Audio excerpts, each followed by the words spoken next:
अस्सलाम वालेकुम। 29 रमज़ान को ईद का चांद देखना नामुमकिन है। माहिर फल्कियात ने ईद की तारीख का ऐलान कर दिया। पाकिस्तान और सऊदी अरब में ईद उल फितर की तारीख की दिलचस्प पेशनगोई कर दी गई।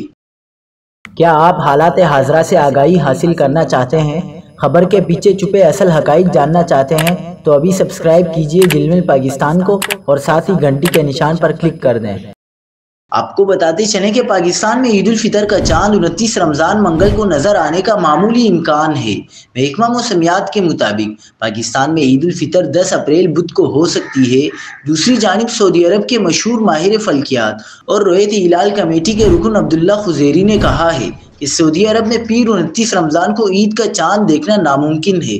फल्की हिसाब से उस दिन चांद सूरज से 12 मिनट पहले गुरूब हो जाएगा, जबकि मंगल 30 रमज़ान मुताबिक 9 अप्रैल ईद का चांद वाज़ी तौर पर नजर आएगा। उन्होंने कहा कि पीर 8 अप्रैल को सूरज ग्रहण है, गोके मशरिक़ वस्ता में उसे नहीं देखा जाएगा। अलबत्ता ये चांद का सूरज से पहले डूब जाने का अहम सबब है। रुकने रोयत हिलाल कमेटी का कहना था कि मंगल 30 रमज़ान को ईद का हिलाल 54 मिनट तक उफ़क़ पर रहेगा।